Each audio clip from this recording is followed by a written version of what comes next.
Hello and a very warm welcome. My name is Marcus. I'm a drummer, drum tutor, musical director.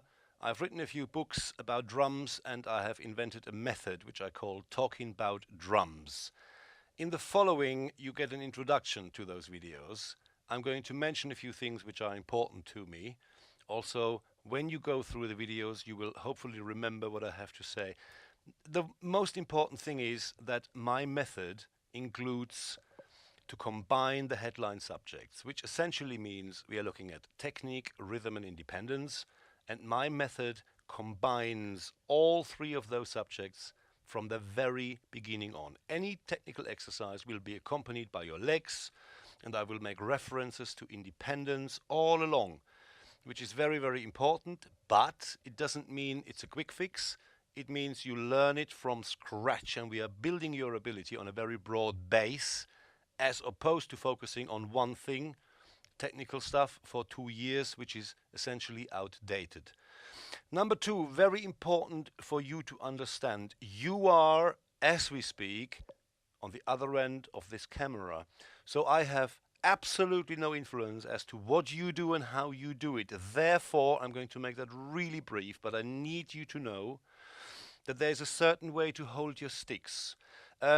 There's only one correct way to hold your sticks, and that is hold your sticks so you do not hurt yourself. Because if you hurt yourself, the damage a drummer can do is usually irreversible. So when you feel the pain, it will be too late, and you cannot become a professional drummer anymore.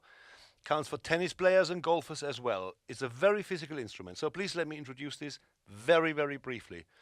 This is a rod, and I'll talk to you about a rod in a little while, but how do you hold it? You know that you have a wrist, and the wrist has got three possible movements. The wrist goes sideways, the wrist goes the wavy one, and the wrist can turn. Let's talk about sideways. When you hold your stick and you can see your thumb, and you execute a stroke on your snare drum, you go sideways. It's the smallest movement the wrist can do, and it's a grinding movement. You should not do it. If you go to the syllabus will tell you that this movement is perfectly fine, and the grip is called French grip. So you find that grip. I wouldn't recommend it, okay? The second one is the traditional grip, which is a turning motion. The traditional grip is wonderful. It is perfect. Go for it. Only you are 100 years too late. The traditional grip has been used for marching so that these drummers could actually reach the drum that was around their necks. Traditional grip is good. Bring it into a drum kit, not so good. Do it. It won't do any harm. The next grip is the match grip. That means that both hands hold the stick in the same way, and you have various kinds of matched grip. You have the American grip to begin with, the Germanic grip, and how you differentiate those grips is basically by the angle of your sticks. So you have a 90-degree angle and you've got the Germanic grip, or you bring your hands a bit in and you've got the American grip. Let me make that really easy for you. Whatever is most comfortable for you counts. What you should do is you should see the backs of your hands, and I keep referring to this throughout the video volumes. If your thumbs had little eyes, they could look at each other, all right?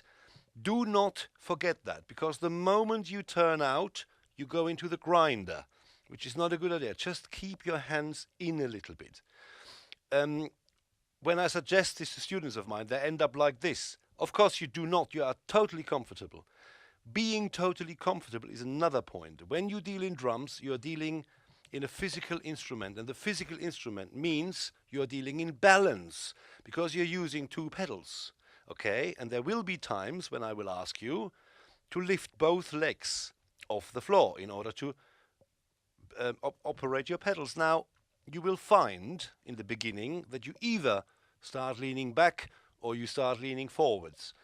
Both is wrong. What you have to achieve is a perfect balance. The balance is in your ear, but the lower back is packed with muscles. So those muscles will support that balance with time, as long as your posture is correct. If your posture is correct, the muscles will build. And after a while, you will not even flinch when you lift both legs. We're going to talk about this in the independence volume later. The last point I want to make before we get started is this. This is a method I have created. This entire video volume is not about me as a drummer. This is about me as a tutor. I am here to inspire you. I am here to make suggestions to you. I am not here to impress you, and I am not here to sell a product. Whatever brand I play, in this particular case, is not important. Whatever I can do on drums or where I come from or where I want to go is not important. What is important is the method, the exercises you will find, and what I have to say. Well, obviously this is a judgment you have to make, but this is not about me as a drummer. Now, I would like you to enjoy this.